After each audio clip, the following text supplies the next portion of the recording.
Sinat daw na ng GM ng Pelicans ang trade rumors tungkol kay Zion Williamson at sinabing manufacture lang ang mga rumors na yon regarding sa trade. Na parang narinig ko na dati yon kina John Wall at sa ibang NBA players gaya ni Damian Lillard. Mukhang nalalapit na rin matrade si Zion kung ganun. Sa mga nakarang transaction, kapag nagsalita na ang isang GM or player about sa trade, ay malamang mangyari na yon or matuloy. Ang isang problema ngayon kay Zion yung controversy regarding dun sa mga chicks niya. Walang tigil. 3 na pala yon. Lupit ding kumaldag ni Zion. Bukod pa yung isang problema pa ni Zion na baka mag-ala Ben Simmons.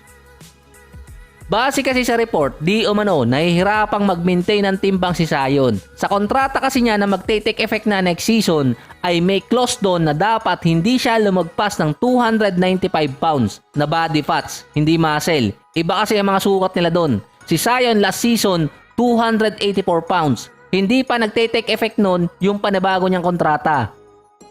Ang clause na yon, hanggat may nakukuha siyang pera, cheque or sweldo sa Pelicans, okay lang yon. Kahit hindi niya ma-maintain ang timbang. Dahil hindi naman nangangahulugan na kapag lumagpas siya ng 295 pounds, liliit agad ng malaki yung kontrata. Meron siyang $34 million hanggang $44 million. Medyo tricky kasi yung kontrata na nilagay doon kay Zion dahil dati sinabing ginaya yon kay Joel Embiid na bababaan ang guaranteed contract base sa bilang ng games. Kay Zion naman bababaan ang salary or babawasan yon kapag nadagdagan ang timbang niya. Kapag na-injured si Zion at hindi siya nakapaglaro na below 295 pounds siya, babayaran pa rin yung kontrata niya. Yung isang hidden pa sa kontrata na yon, kapag winave siya ng Pelicans na malabo na mangyari, yung kontratang ni Zion ay mas bababa. Example, $34 million. Kahit pa na-maintain mo yung 295 pounds, kapag winave siya, babagsak yun ng at least kalahati. Pero actually walang report kung gaano kalaki ang ibabagsak ng kontrata kapag winave si Zion. At papabor pa rin yun sa Pelicans. Yung isang tanong pa doon, kapag binay out ang kontrata niya, kung babagsak din yun. Halos parehas lang din kasi yun ng winave na player. Sabi nga ni Charles Barkley, professional player siya na hindi dapat i-baby. Sa laki ng perang binibigay sa mga NBA players ngayon, dapat hindi na siya sabihan na magpababa ng timbang. Kung tutuusin, hindi naman papansinin talaga yung timbang ni Zion kung hindi siya nai-injured. Yun kasi ang tinuturong cause ng mga injuries niya. Sa ngayon pa, merong cryptic post itong si Zion na lyrics di umano ng kanta ni Notorious B.I.G. na alarma ang mga fans doon tungkol dito kay Zion. So hindi kasi bago ang mental health issue sa NBA, meron silang protocol doon. Lalo na't makakaapekto rin yung kay Zion sa pagpapababa ng kanyang timbang. Dahil physically at mentally ang issue na siya ngayon. So sana maging okay na si Zion para makaldag si Wemby. Wala, joke lang yun. Saka tingnan nyo na lang din yung mga kinaldag ni Zion. Lahat yun may foam, merong shock absorber. Ang Suns naman masusubok sa regular season dahil kompleto na ang kanilang roster kahit limitado na sila sa tax apron. So dati nga sinasabing problema talaga yung makukuha nilang players. Sa ngayon 50 na ang players ng Suns kasama dito yung rookies na nakuha nila. Yung ibang players, yun nga lang nasa minimum contract at mga role player talaga.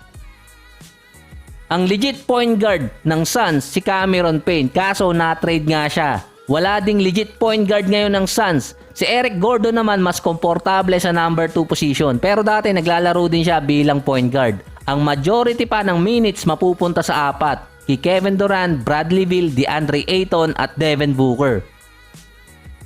Si Damian Lee at kahit si Bol Bol, yung iba pa mga players, second unit yun. Base sa report ni Sham, ang magiging point guard ng Suns ay si Bradley Beal. Ang setup kasing ginawa ng Phoenix, nilagyan nila ng maraming ball handler sa first at second unit.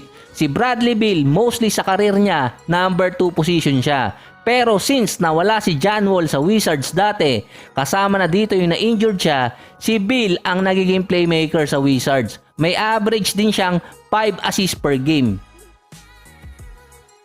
Si Devin Booker naman nung wala pa si Chris Paul, nung 2019 at 2020 nag-a-average naman siya ng 6 assists per game. Nung dumating naman si CP3, nasa 5 assists per game nun. Ang main role kasi na sinabi na point guard position, ibibigay yon kay Bradley Beal. Pero sa NBA kasi pwedeng mag-switch ng mga position. Lalo na sa actual game. Isa pa doon, si Kevin Durant since Golden State at Brooklyn, may average siyang 5 assists per game. Since tatlong scorer at tatlo din ang playmaker nila, yun ang advantage nitong Phoenix Suns. Isa pa, ang tanong doon, yung second unit naman. Kasi wala pang games ngayon kaya mahirap pa masabi kung makakalusot nga itong Phoenix na gamit ang point guard na si Bradley Beal. Sa training camp, doon sinasabing ise-set up na siya bilang number 1 point guard or primary point guard. Isa pa, yung team owner ang bumuo ng team ng Suns ngayon. So, hindi ko na naman alam kung paano tatapusin ang episode na to. Kaya ganito na lang, bigla na lang mawawala.